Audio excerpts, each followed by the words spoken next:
Welcome back to the YouTube channel. This is Set Apart Trader here.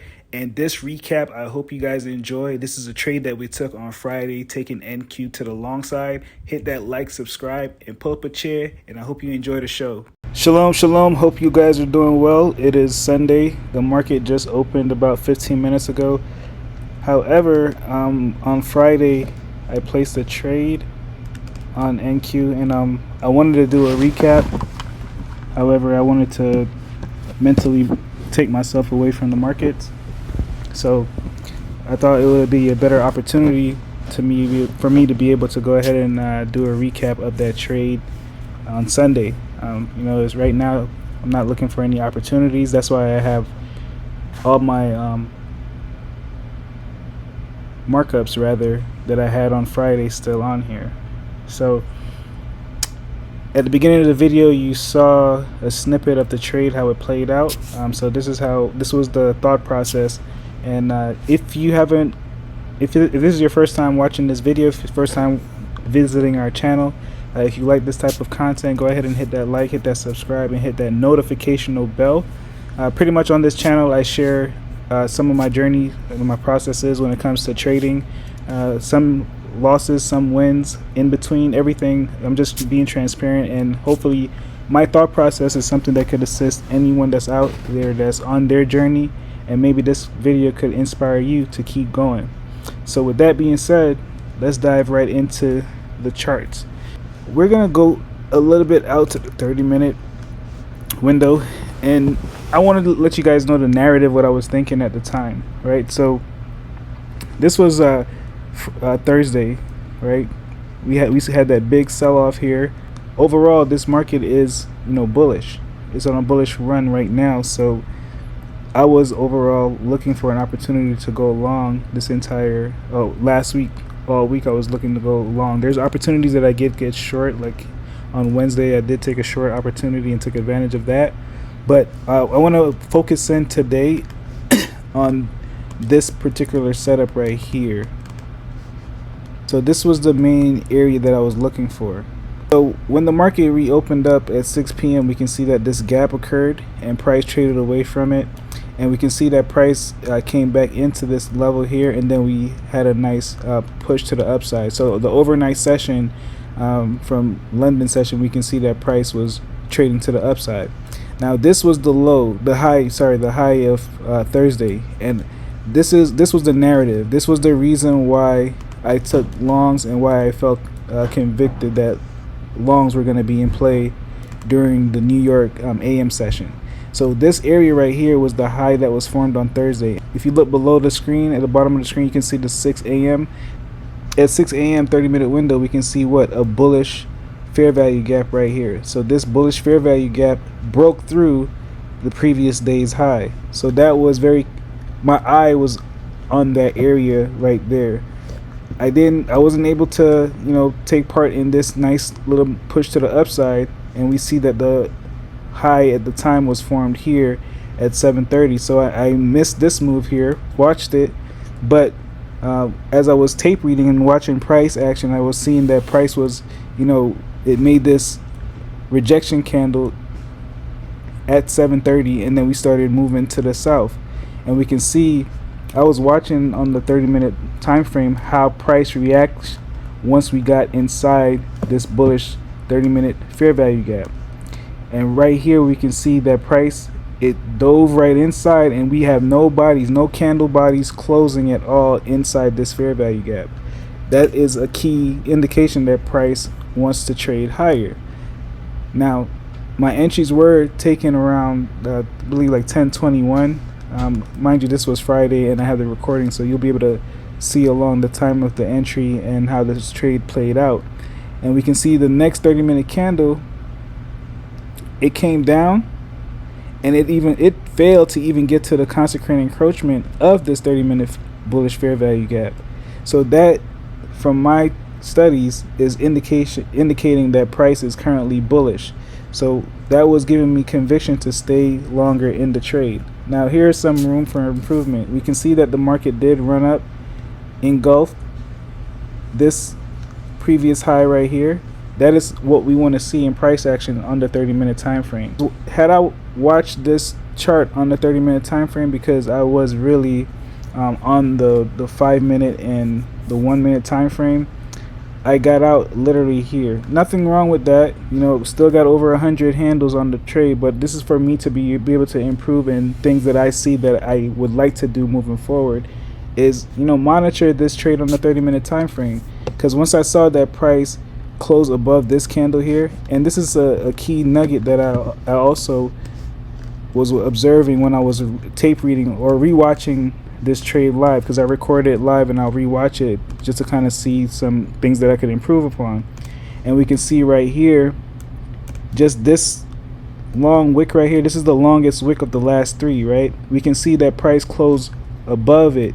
So when price close above this wick right here, that's also another indication that price is bullish. So those are two confirmations that I'm seeing after the fact that I should be able to implement while I'm monitoring or managing rather the trade.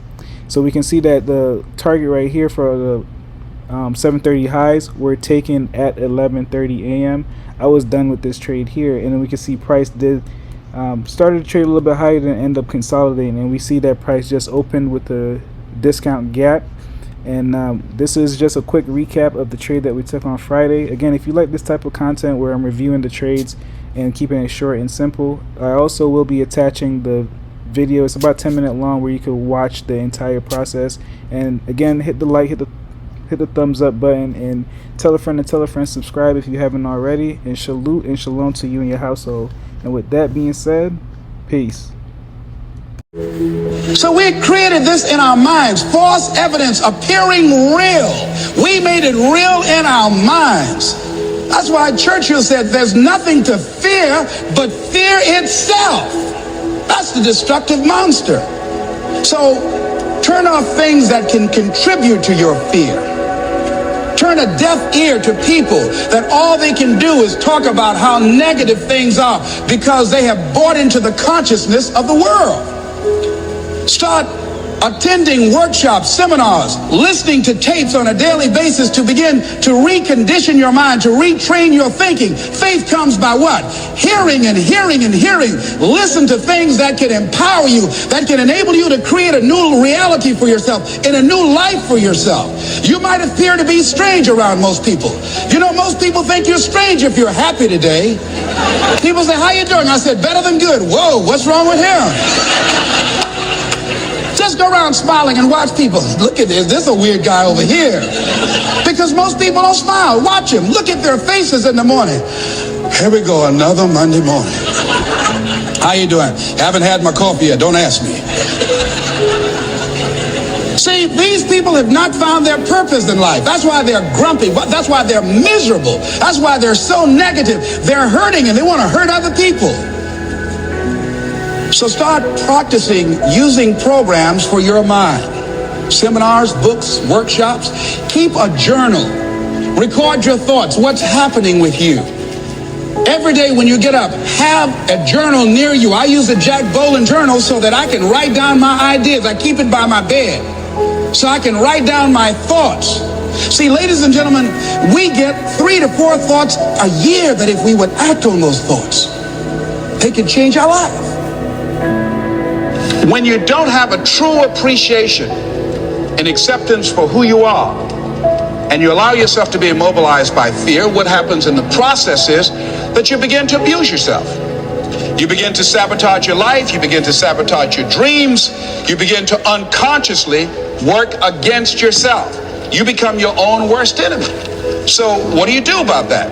Well, you begin to realize that your dream and your gifts have so much meaning and so much value for you till your hunger for them will begin to push you past the fear. Your hunger to have them will give you a special drive. As you work on yourself, as you begin to acknowledge your true identity, the true power that you have, the true capacity you have to bring about change, the miracle working power that you have within yourself to do the things that you want to do. When you take them on, I'm reminded of a man who, this gentleman was doing a special study of a special tribe in Africa, headhunters. And he had difficulty in developing a relationship with these tribesmen because of the fact that he had fear. He had fear they would take his head. So he worked there for a long time with no effort, no progress in developing a relationship and rapport and being able to achieve a level of trust. So finally one night while he was in bed, he was thinking about it. I said, what is it that you came here to do? What is your life work as a missionary? He said, I wanted to study these tribesmen. I said, what's the worst thing that they can do to you? Kill you. And he just decided, hey, this is what I came here to do. I know that there's some risk involved, and I'm going to do it, come what may. He said, I'm not going to be afraid anymore. He went back the next day, and he started doing the work and trying to talk to and interview many of the members of this tribe. And they began to respond to him. They threw out the welcome mat to him. And years later, when people came to see what his progress was, they asked him, how were you able to do this? How did you convert the relationship from being hostile to that of being positive? And he said something I think has value for all of us. He said, when life can no longer threaten you with death, he said, what else is there? And the majority of the fears that we have are not life or death fears. They're not those kind of fears. But through our imagination, we blow them out of proportion and we give them more power than they actually have or deserve, and we permit them to govern our lives. We permit them to determine how far we can stretch out on our dreams and discovering our stuff. And as we begin to look at ourselves and begin to, wait a minute, just getting to the point as you assess yourself and begin to prove yourself and just say, wait, hold a minute. I've been sweating this out. What's the worst thing that can happen to me on this? Will it kill me? Will I die? Why am I going through all of these changes over this? How much power does this really have? And am I the one that's feeding the power into it? See, a lot of times we allow ourselves to be fed and to be programmed into being afraid. I mean, you watch the news and read the newspaper, you'll be scared to come out the house. Am I right? You'd be afraid. So what kinds of things, what kinds of thoughts are you feeding your consciousness? What kind of things are you putting in your mind that will enable you to either move forward or to justify why you're staying where you are?